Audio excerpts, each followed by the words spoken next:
Welcome to the Bros of Gardening. I'm Mike Westphal, and I'm joined by my co-host Daniel Van Dyke. How you doing today? Good, buddy. How are you doing? Doing good. Spring is almost here. I know, we're getting there. I know, it feels like it. And of course, Alex is here, our producer, so he'll help guide us through this topic. And I brought up spring because we're talking about the best blooming annuals for the spring season. The way that I always kind of start with customers, because I think everybody gets cabin fever, it's like it's been so cold, there's snow on the ground for, so long, and, you're just ready to get out in the garden. And I think people come with, I want everything right now, and that's not really how it works. There's a early, mid, and late spring season is kind of how I break it down. So there's early season annuals, there's mid-season annuals, and there's late season, and it kind of works in perennials and even shrubs sometimes. Absolutely. I mean, I think I've mentioned this before in one of the podcasts before, is a retail garden center. We used to have this old thing that the previous owner used to say, no bloom, no room. So if it wasn't blooming, we didn't have room for it. We want blooming plants. And so you're going to get to see plants throughout the season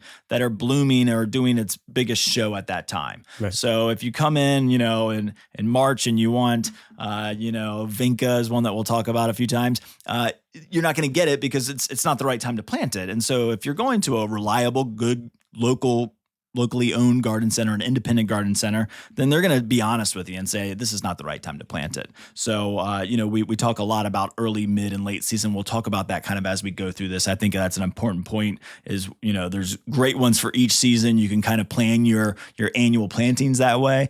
It's just a level of expectation that I like to kind of lay out to be like, hey, when you first come in, mid-March, early April, you might not get everything that you want, but keep on visiting the garden center, because you'll always be intrigued each time you come back. Yeah, and I think really what that is that's kind of just annuals in a nutshell, right? Yeah. Is that you say, no bloom, no room. Because, that's what annuals are. When you are looking for seasonal color, what you're doing is saying, I want to maximize my, color, my blooms, whatever the case, for a, shorter period of time. The longevity annuals are what they are, so...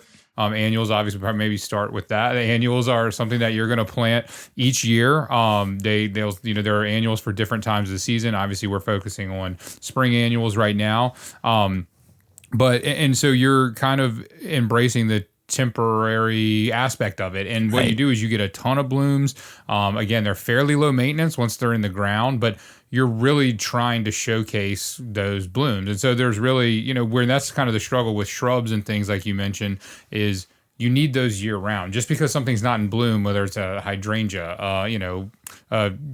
camellia, whatever the case may be, you still want to stock them year round because there's still people who want to have them. When it comes to annuals, you're buying the bloom. That's what you're looking for. So exactly. I think that's kind of annuals in a nutshell to me of how to kind of look at them as well. And I would say from like a retail perspective, we're always telling customers you can plant them in the landscape, you can plant them in containers, hanging baskets. Yeah. The versatility of annuals is great, and the color that it gives you is great. And I know in landscape, you're always like, hey, let's save this pocket for a splash of color. And the cool thing I love about annuals is you can change them every year. So, you plant your foundation shrubs, maybe it blooms with a white flower in the spring. You're going to get a white bloom in the spring every, for the next 10, 20 years until you change your landscape design. But you can always change your annuals. You can always add different colors and do different things. And you can really kind of almost, state the style that you're in that current period. So absolutely. All right. Well, let me get us started here with my first question. What's the best bang for your buck annual that gives you color for the longest time? Yeah. So I think I'd say begonias. Begonias are easy. You can plant them fairly early. So we mentioned the early, mid, late. You can plant them pretty early in the season. Once temperatures are pretty consistently above 45, 50 degrees is kind of where you want to plant those. And they're going to bloom almost all the way through the fall season. Mm-hmm. So, it really gives you a lot of longevity. They're easy. They're low maintenance. They're pretty drought tolerant once they're established. You don't have to deadhead them. So that's kind of would be my recommendation of like for a starter. And if you really want to, get the most for your money, begonias are one. Now, maybe it's not like huge impactful color. Right. I wouldn't say that. I think of petunias, we're going to talk about those. But, for a good amount of color, low maintenance, and longevity, that would be what I would choose. Yeah. Absolutely. So I think one that I like, it's a little bit different, is a shrimp plant. Yeah. And so that is one that will bloom. It starts a little bit later in the season, but once it blooms, I know they hold that color all the way through pretty much late fall, that first freeze. I mean, they'll look pretty good for a long period of time. And that's a different one. I like to use them as kind of centerpieces in pots. That's where we use them the most. We don't do a lot of embedding in landscape plants, but that's one to me that I love. And it's a unique color. It's kind of that yellow goldish color. And we use it as a centerpiece. And then even going to something like a coleus or something where maybe it's more of a foliage color. I mean, they obviously do bloom, but the color on some of the coleus and stuff, those leave it pretty much colored from the minute you put them in to the minute you take them out. It's not necessarily a bloom cycle. They do bloom as well, but really you get that foliage color, which I've always been intrigued by because you don't have to worry necessarily about temperatures as much with blooms and things like that. So I'm a big fan of coleus, but then also a different one is kind of like a shrimp plant for me. Yeah, that's a good one. Shrimp plants are really cool. You don't see a lot of them typically. Exactly. It's really cool if you plant them like mass amount in the landscape. You really get a lot of impact out of them, but they're awesome in containers too. Yeah. They look really cool. I don't know if I've actually seen this before. It's like a little shrimp coming out of this little yellow flower. It's pretty cool. Wow, that's awesome. Cool. If you're looking it up, Alex, what is the botanical name of that? I don't. Let me check real quick. Good luck saying it right. Yeah, I was about to say. I hope you don't ask me to say because I will butcher it. You want to take a look? Justicia Brandagina. There you go. I'll go with that. Say that 3 times fast. Jeez. Yeah, that's a mouthful. Cool. No, that would be something I would definitely have in my house. All right. So what annuals are there any annuals that actually last longer than their intended season? Yeah. So maybe I kind of answered that with my first one with begonias. Certainly I think the season is, we're talking about spring annuals. Mm-hmm. So ones that last into the summer time frame and even into the fall time frame. I mean, I think the one that always pops out to me, one that you might not be able to get early on, is lantana. Yeah. Lantana, I mean, it just goes and goes and goes. I mean, especially in the fall season, it almost seems like a lot of your spring annuals, you get them through. It's a little bit of sometimes get it through the summer. Well, lantana thrives in the heat. Yep. But even as it starts to cool down, you're still getting, fairly good consistent color from lantana. It's a great pollinator plant. It's very, very durable. There's lots of different varieties. Some that get, huge and can cover big spaces.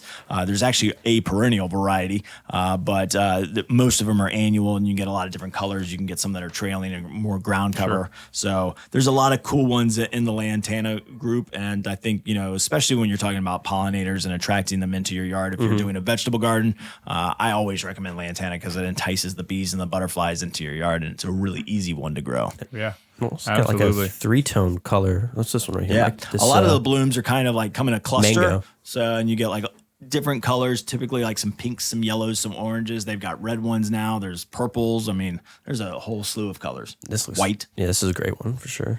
Yeah, one of my favorites is annual salvia. Yep. And that's one that, again, you can get in a lot of different colors.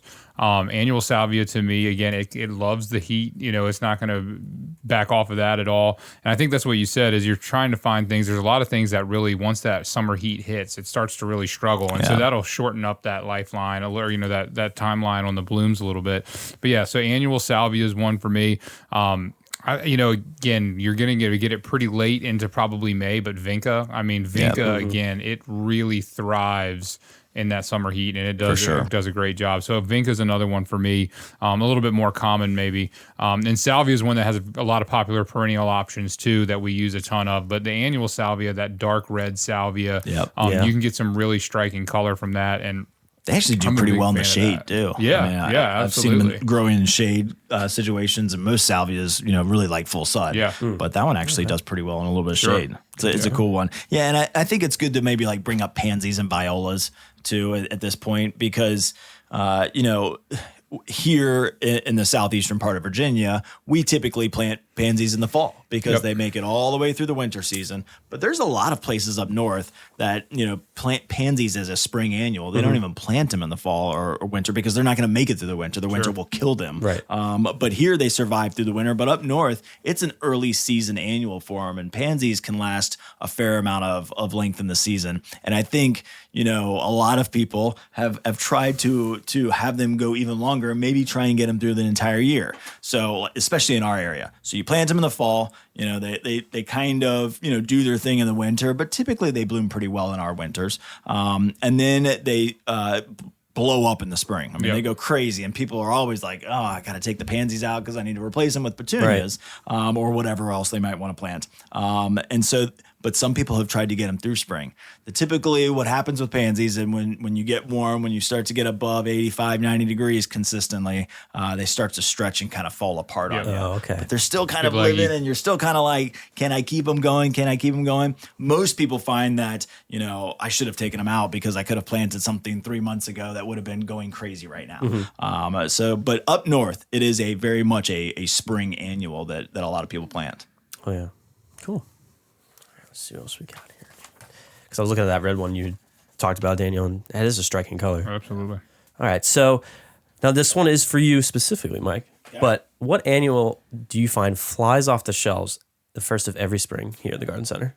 I think you say the first of every spring. So is it early spring season? Is it? But if I were to say something that people anticipate and ask for and want, it's Vinca. Yep, that's the one that pops to mind. Vinca is just a very, very drought tolerant, very consistent bloomer. It's kind of bushy in habit, blooms nonstop. You probably have seen them in a lot of different landscapes and containers. It works in lots and lots of different areas. So typically people are asking for Vinca, and you get it in and it flies out, and then you get in another batch and it flies out for the first couple kind of rounds of it. But you do have to wait on it. I mean, we don't recommend planting until the 1st of May here in our area. Wow. So it is one of those that you kind of have to wait for. I think geraniums are another good option there. Geraniums come in early. It's an earlier season. So if you're looking at like kind of early season spring plants that people are looking for some bloom color, begonias do really, really well in the spring. Typically most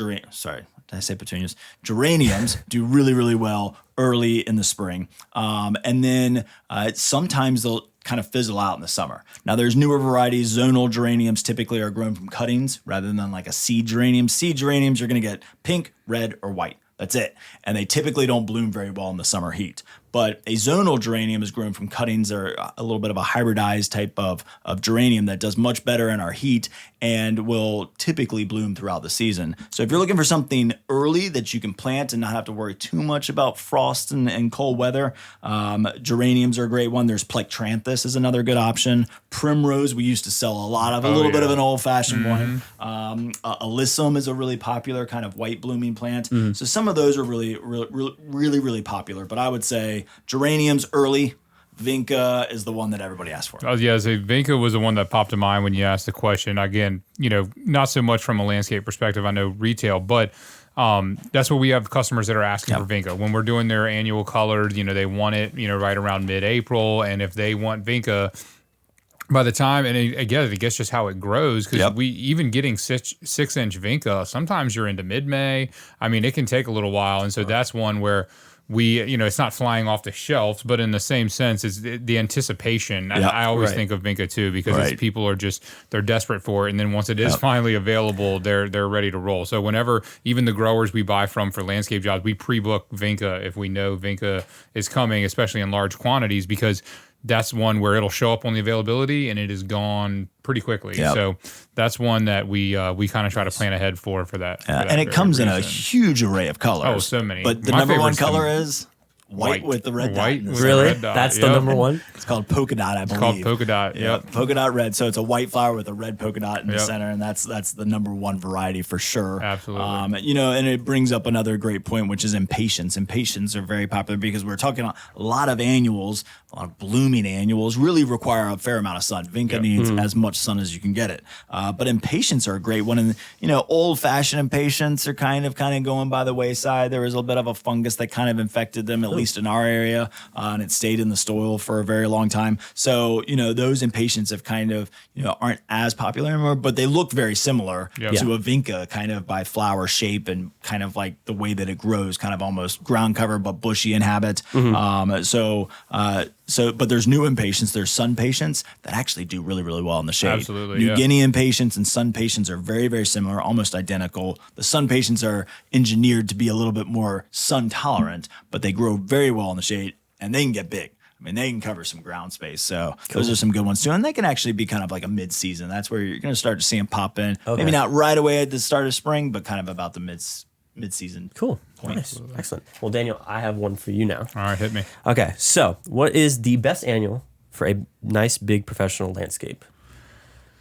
Okay, so if I had to pick one, I would go with petunias probably. If you're talking about something that, and this, everybody does things differently. We always say play with it. That's kind of the beauty of annuals is they are temporary, so you can find different combinations that work for you. But a lot of times if you're thinking about a mass planting, a big impact, it's something you want to be able to see and notice from, a distance. Or, again, when we're talking about planting out in the landscape beds of our stores, people are driving by that at 50 miles an hour. And so you want something that is going to be impactful.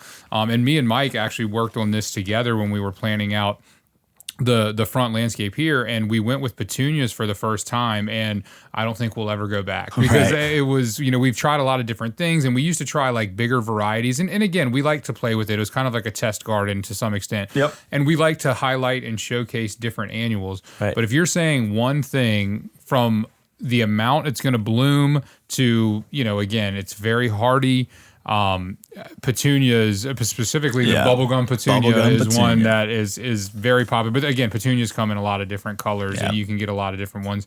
And they open up pretty. They don't wait as late as some, and then they just go crazy. Yeah. And they can mass out and kind of just becomes a blanket of flowers. And so it really does make an impact. And I think again, one thing, and this was Mike actually. Again, it was one of the ones that told me this is kind of the impact of one mass planting. We always like to mix things up. You think more color, more impact, but doing one huge block of color can be very impactful as well. Yeah. Again, if you're talking about noticing it from a distance and things of that nature. Yeah, and talking about it a lot in like landscape design where you get a lot of people that are either want one of everything, and then it's like, well, that's chaotic to the eye. But also like some people might, I'm sure Daniel's heard this, hey, I want to plant this gold plant, green plant, gold plant, green plant, and then it's like, wait.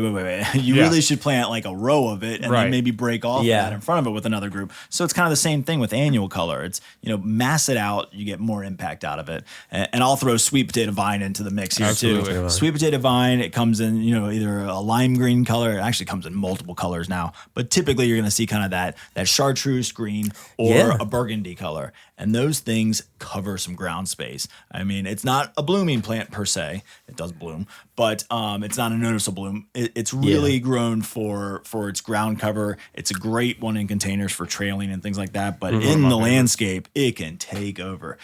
You'll get sweet potatoes at the end when you go to dig them out. They're not super edible, but it's a really cool way to kind of cover some ground space, create some impact. It's a great thing to have to break off like that bubble gum. We did the bubble gum, which is a proven winner petunia that's just super aggressive and awesome. And then you mix it with that chartreuse, lime green, sweet potato vine. And that contrast is just really, really impactful in the landscape. Again, if you're trying to cut down on maintenance and stuff like that, I mean, if you plan for that, like I said, give yourself some space so you don't have to, continue, but it'll take over an area. You don't have to worry about mulching or doing anything. Exactly. It's going to be the show. It's going to be a showstopper. Would you consider using this as a vertical wall of some sorts of privacy? I see some examples here where people are like, got them pretty much. Again, I think my first drawback to that would be it is annual. So a lot of times if you're going up the wall or something, especially I think you just said like for something like privacy. Yeah. Again, just because you'd have to, I don't know what the cool season equivalent would be. So you would have to just basically accept that you're only going to have the privacy for 6 months out of the year or so, and you have to start back over.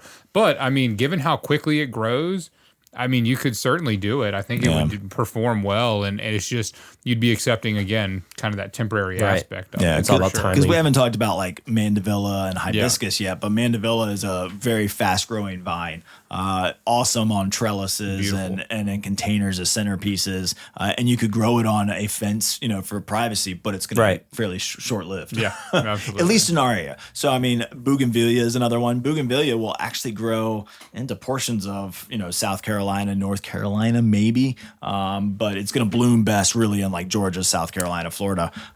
More of those warmer climates. But bougainvillea is another vining annual in our area. But some areas it's not an annual. So typically you got to kind of keep those kinds of things in mind. But but yeah, it could be used. It just might be short lived. Yeah, you'd have to time it perfectly. All right, cool.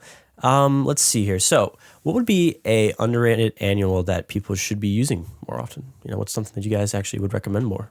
So I'll throw one out that not a lot of people probably have heard of. It's Gumfrina. Gumfrina is a really kind of unusual one.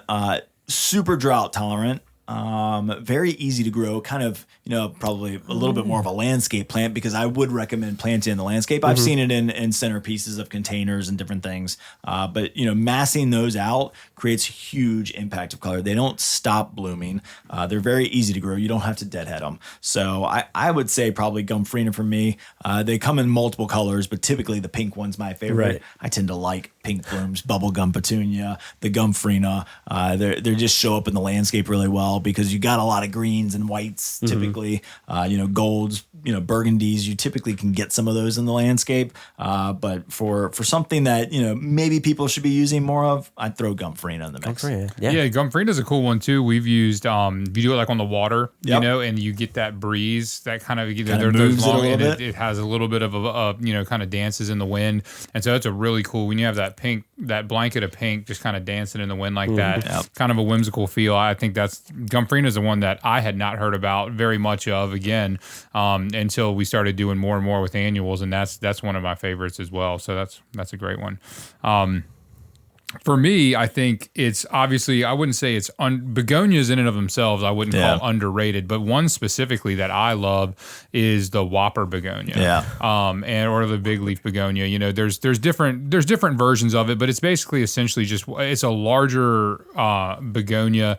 I like the bronze leaf, but again, they do make them in a green leaf if you're in a little bit more shade. So you have some versatility there if you have sun versus shade. And the popular red and pinks and stuff like that. But that one to me, very, very hardy. We plant them in parking lots. We plant them out in areas that are tough situations, and they really thrive. We do a couple properties where we do about 1,500 of them, and we used to use the old begonias, which there's nothing wrong with those wax leaf begonias. They're exactly what they say. Whopper begonias, they get much taller. So sometimes you might not have that space, but if you're really trying to make an impact, it's those dark burgundy leaves, those red blooms, and they're another one that you mentioned begonias earlier, about bang for your buck and how long that they bloom. I mean, they'll bloom again all the way through most of the fall until a lot of times when we're ripping them out to change out into pansies, like Mike was talking about, that they're still in bloom. And so it's hard to do sometimes, but, and they're very drought tolerant. They're tough as nails. And so that's one to me that's a kind of a newer take on the begonia. But specifically those larger Whopper begonias, even like the dragon wing begonias, some of those different types and varieties to me can make quite an impact. And again, they're not going to bloom. It's not going to be like that blanket of color like petunia, but you're going to have color for a really long time. And if you find those burgundy leaves and stuff like that, you can get nice color out of the foliage as well. Yeah, and I think, you might have also heard of them as dragon wing begonias. They're kind of similar. Dragon wings typically are, green leaf, grow in shade, typically used in hanging baskets because they kind of hang a little bit more, but they're gorgeous in the landscape too, or in the ground plantings or in containers. But there's also, I think, Whopper might be another name. So if you're looking them up, big leaf begonias is kind of like the overarching name for all of them, but Whopper and dragon wing will kind of also get you kind of close too. And I think, we've mentioned a lot of annuals here. Certainly, a lot of what we've mentioned, I think a lot of what Daniel and I deal with is working with plants. So we do a lot of things where, I'll list them off. Petunias, you don't have to deadhead. But you can, but you don't have to. Typically, if they start to fizzle, you might want to go in and do a little bit of shearing back to kind of get rid of some of those seed pods. Deadheading is where we're taking all plants bloom to produce a seed. So you're taking that seed off so that it keeps on blooming. Most annuals are kind of naturally, bred to do that these days. But petunias, you don't typically have to deadhead. Begonias, vinca. Let's see, what other ones did we mention? Salvia, you could cut. It would be better if you went in and picked off some of them. Geraniums, you got to kind of do that. So typically our favorites are going to be some of the lower maintenance ones that you don't have to go in and do a lot of work to. Right. And that's why I love them so much, because we didn't mention like marigolds. Marigolds are a great one, but you do have to deadhead them because those kind of pom-pom looking blooms that sit on the top, when they go brown, they're brown and they stay on there. So it's one, to help it bloom more, but also for appealing factors you want to go in. And so if you like working in the garden more and you kind of want to get involved with your plants and, you know, go in there and kind of touch them and do a little bit of deadheading, you can get some really cool looking plants. I mean, we just typically tend to mention things that are a little bit more low maintenance. Right. I mean, impatience, you don't have to deadhead. We mentioned that one. So I think deadheading is an important thing to kind of consider, but also don't limit yourself by it either, because it's very, to me, it's very kind of soothing to kind of say, I'm going to spend a little bit of time, not think about anything. I'm not going to listen to my podcast. I'm just going to listen to the sounds of nature and enjoy just doing a little bit of deadheading. You should listen to this podcast, though. Yeah, or listen to that. That's it for me, guys. Anything you guys would like to add real quick? So one other thing, just real quick, that we talking about annuals, and again, we're focusing, you know, as we're approaching spring annuals that are coming in. But another take you can do on annuals that I like to do, we've mentioned it, is if you do use some things that are considered like classic houseplants, but you just embrace the fact that they are not going to survive the winter. Love it. Using houseplants in the bedding, you mentioned, like, again, thinking more along the lines of like landscape or containers. You can use houseplants as an annual in your garden, in your containers, and, you know, as many people know, if you walk through the houseplants department, there's some very beautiful, some showstoppers. And so that's one of my favorite things to do too, that we, I actually got that from the current owner, did it at his house, and I saw it and it was extremely impactful.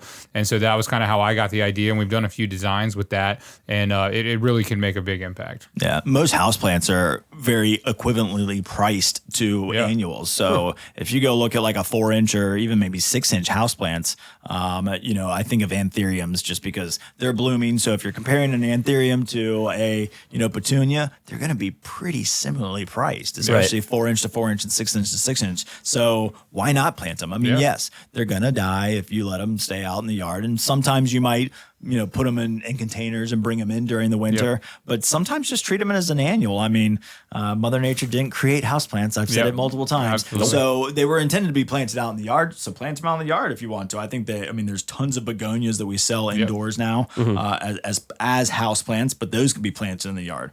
I think it's also a good thing to kind of bring up, you know, kind of closing, is to pay attention to sizes and different annuals. Gives you so much versatility as far as, I mean, I mentioned mandevilla or hibiscus. They're big, bushy plants, tall, great centerpieces. But then there's kind of like your mid-range plants, you know, like the geraniums and the sun patience that I mentioned, more bushy or full begonias, waxleaf begonias. But then there's a ton of trailing plants. I mean, we didn't really talk about some of those, like bacopa. We talked about sweet potato vine, but there's lots of blooming trailing plants. Portulaca, you know, it's a fun one to say. That is. There's so many. I mean, we could, like I mentioned before, we're not going to get through all of the annuals. It's important to know that you're going to see different annuals as you visit the garden center throughout the spring season, early, mid, and late. And there's so many different sizes. So if you have questions, talk to, you know, somebody that's working in that department, in the annuals department, that knows annuals. They can really help give you the kind of lowdown. If you're trying to mix things in containers, we always use kind of our spiller, thriller, filler, you know, kind of recipe, which is really easy. Your thriller is your upright component, your filler is kind of that mid-range, and then the spiller is going to spill over the sides. But it's kind of pertinent in the landscape too, is, hey, I need to know what size this is going to get. Well, and that's the big thing too, is especially more so with the spring annuals, is when you're looking at these little 4-inch pots, you see this small plant, but they grow, and they grow quick. And that's especially things like, I mean, petunias and things like that, they get moving. And so when you're plotting that out and planting that out, you don't want to plant them too close to, even you can nestle that plant right up against an existing shrub. Right. It's going to explode. So you want to give it some space. And so you want to be conscientious of kind of that spatial aspect of it when you are planning out your 6-inch, 4-inch annuals, because while they're small now, they're not going to be that small in a couple months. So you really want to give them plenty of room to grow, or you're going to have a little bit of a maintenance issue. So. Yeah, that's a great point. I mean, and early in the season, you're going to see things in packs, like 4-packs and 6-packs of small little annuals. And then you'll progress to 4-inch, and then you'll progress to 6-inch, and then you'll progress to, you know, bigger patio pots. And, you know, I mean, you'll see annuals and sometimes like 10-inch pots. So, you know, the season needs to progress in order for you to kind of see it all. So that's kind of why I think it's very important to, you know, visit your local garden garden center Indeed. or us. Absolutely. And see what they're offering weekly, every 2 weeks, just to kind of see how it changes, because that's how you might want to plan out your season, because there's so many options. And I feel bad if people miss out on all the different options. So we want them to be able to experience all of that annuals can give them. Spring is here. It's an exciting time to kind of get in the garden center and start to explore all the possibilities. So Absolutely. cool. All right. Well, great talk, everybody. So get out there. It's spring. It's coming. You can't stop it. Plant your annuals. And thanks for joining us. Next week, we're going to talk about not so hard hardscaping, which I think is going to be really cool, because I literally know hardly anything about this. So we're going to really, rely on Daniel here to kind of help us, answer a lot of questions on hardscaping and the uses and how you might do it, or how you might plan for it, or how you might hire a landscape company to come and do it for you. So we're going to dive into that topic. So thanks for tuning in, and we'll see you next time.